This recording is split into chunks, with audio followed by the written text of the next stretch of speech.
Hey everyone, off the mic Sports Network. Going to give you some CFP predictions here on the channel. First round of the CFP kicks off tonight in South Bend, Indiana. It is snowing. It is cold. Um, Indiana versus Notre Dame. That is going to be a hell of a game. I love the Hoosiers, man. I love what Kurt Sinetti has done. I love what this has done and represented in terms of the Big Ten getting a fourth team in a program that hasn't customarily been very good in football for a long time. So I thought this is really cool that they got in. You could say what you want about their schedule, but that's the result of unbalanced conferences and 18 team Big Ten. They they avoided playing Penn State. They avoided playing Oregon. They avoided playing USC, even though USC wasn't that great. But yeah, they played Michigan and Ohio State. Those were really their two massive challenges this year. Michigan almost beat them. Ohio State clobbered them, and then hey, they got through the season 11-1, didn't have to play in the conference championship game, and they're in as the 10 seed. Notre Dame had a very interesting run too. They didn't really beat. I mean, they beat some ranked teams, but like a lot of people didn't really think of Army on that level, Navy on that level. Um, I will say that they were very impressive in. I mean, they beat a Georgia Tech team that almost beat Georgia, and they beat them significantly. So, um, but yeah, I mean, Notre Dame lost to Northern Illinois the second week of the season after they beat Texas A&M, which was their most significant win, I think, of the season. Um, and then they ran the table, and I give them credit. Marcus Freeman, former Ohio State Buckeye, Riley Leonard, who I'm hugely impressed with what he's done at Duke, just an intelligent, bright kid, a lot of energy that he's brought to the program. Their running game is outstanding. Their defense is outstanding. The fact that this is the first Notre Dame home game that's not going to be on NBC since like 1991. To give you guys some perspective, my sister was born in 1991. Like that's 30 plus years that we haven't seen a Notre Dame home game on another network other than NBC. So this is going to be wild to watch. It looks like it's snowing. Hopefully it snows through the game because hell yeah, I love that Brown Steelers game that was in the snow a couple weeks back in Cleveland. But when it's all said and done, I think that Notre Dame's going to win this game. I just think that Notre Dame's a better football team from top to bottom. I do think there is a path for Indiana to win this game, but they really have to stop that Notre Dame rushing attack, which is as good as any in America. If they force Riley Leonard to make some throws, maybe they got a chance. But I think this is Notre Dame's game, and there's going to be a lot of questions about Marcus Freeman. Yes, they went through the whole season 11-1. They were able to navigate this, get into the playoff, be one of the higher ranked teams in this field, and they get a home playoff game. But if you lose this game to Indiana in your house, that's not good.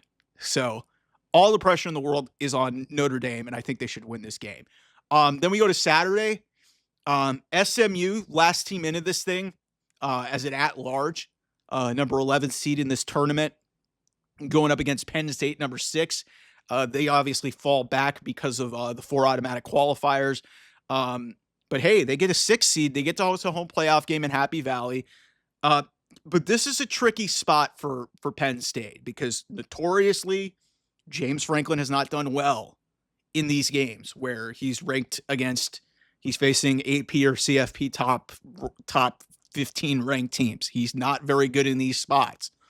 And this is a game that Penn State fans have been waiting for years to be in a playoff atmosphere. They've never been in a playoff game since the playoff was expanded.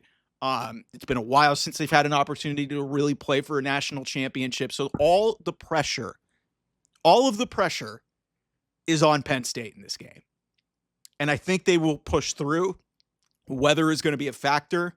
I really like SMU. I really like this team. I like the way they fought back. They were able to fight through this season. They fought back in that ACC championship game against Clemson. Ultimately weren't able to win, but because of their effort, they were rewarded in getting into this field.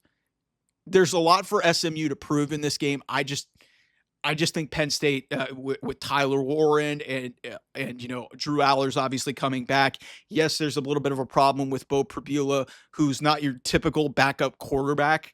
He's out. He's in the transfer portal. That's a whole other discussion that we could have at another time about how ridiculous the calendar is. Um, but yeah, Penn State's running game is great. Their defense is outstanding. I just think there's a talent gap here, and I think Penn State should win this game. But much like Notre Dame, Penn State loses this game. Got to start having a conversation about James Franklin. This is everything that Penn State wanted. Home playoff game. They got a favorable path if they win. They would go face Boise State. So Penn State doesn't win this game. That's a huge problem. They should win this game. Frankly, they should win it by double digits. SMU is good. I just don't know how they're going to hang with Penn State in this game in State College. Second game on Saturday, Clemson, the 12 seed, the auto bid from the ACC. They get in.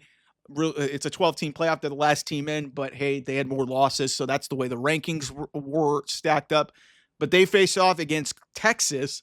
I've made no secret that I think Texas is really into this thing because they made the SEC championship game. They beat nobody this year. Nobody. This is absolute. They beat Texas A&M, and they beat a Michigan team that was a round 500 ball club. That's all they did this year. And they lost their two most important games of the year to Georgia. That being said, Texas should win this game. They are incredibly talented. I worry about Quinn Ewers, their quarterback. He's been on a really downward decline since he got injured and came back.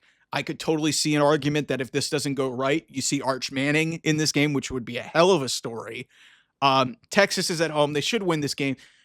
But call me crazy, man. I think Clemson is playing with house money, and Dabo Swinney with house money is dangerous, man. They've got something to prove. They've been bad in their two games against SEC's teams. They lost to South Carolina. They got clobbered by Georgia in the opener. Everything points to Texas winning this game. But if again, like the other underdogs in this thing, it's a huge conversation at Texas if they don't get out of this, because like Penn State, they've got a really favorable path to get through this thing, get to the next round, and go play Arizona State. And if that's the way this thing shakes out, Texas has got a really good shot to potentially get to the semifinals. I love Arizona State, but it just feels like there's some flaws in this system, giving auto bids to, power conferences that were significantly, I'm not going to say significantly, but they weren't on the same level as some of the other top conferences in college football. But Texas should win this game. They frankly should win it pretty convincingly. Clemson's got some dudes that could pose some problems.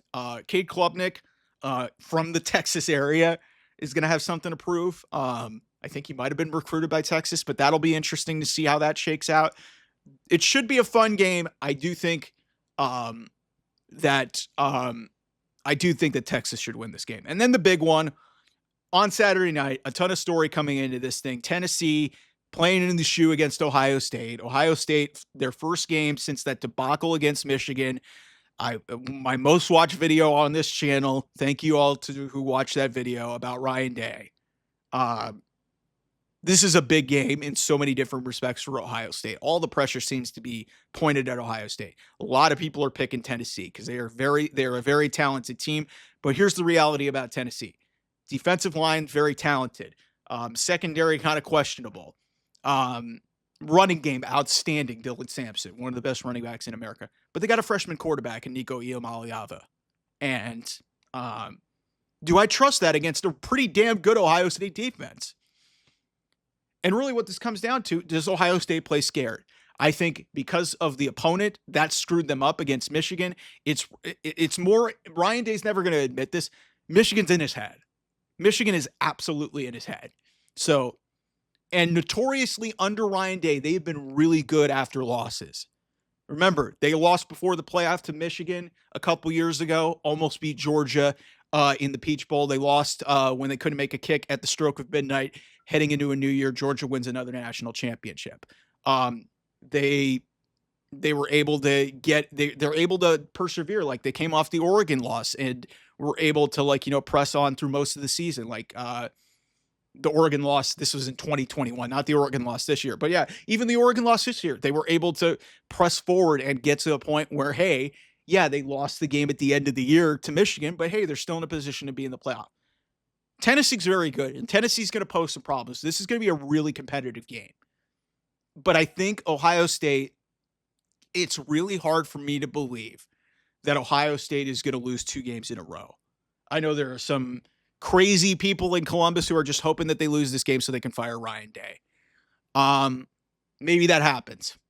Because I'm telling you right now, if they lose back-to-back games at home, I don't think Ryan Day's coming back from that, especially the loss to Michigan, which is still maybe going to sting in people's minds, even if they win a national championship. But I think Ohio State wins. I think this is close. I think Tennessee's good. I do think the freshman quarterback and the inexperience of Nico Iamaleava is going to play a factor in this game. I think Ohio State's going to be able to make some more plays than they were able to do against Michigan because it kind of just played scared. I think Will Howard's going to be really motivated in this game after knowing he let his team down in that game against Michigan. I just think a lot of things, everybody's seemingly going to the hot pick, which is Tennessee, because they're beating down Ohio State because of where they are. I think they've had a couple weeks to stew on this. They've been really just motivated, and this is a home playoff game in the Horseshoe on Saturday night. It's a big opportunity. I think they advance and they go to the Rose Bowl and they face Oregon, which is going to be an unbelievable atmosphere at the Rose Bowl out here in California, right in my backyard here close to Los Angeles. So, yeah, so that's the CFP first round. We'll have reaction to it after it. And yeah, thanks for watching. Like, share, and subscribe. Off the Mic 28, OT Mike Sports. I will talk to you guys soon. Bye-bye.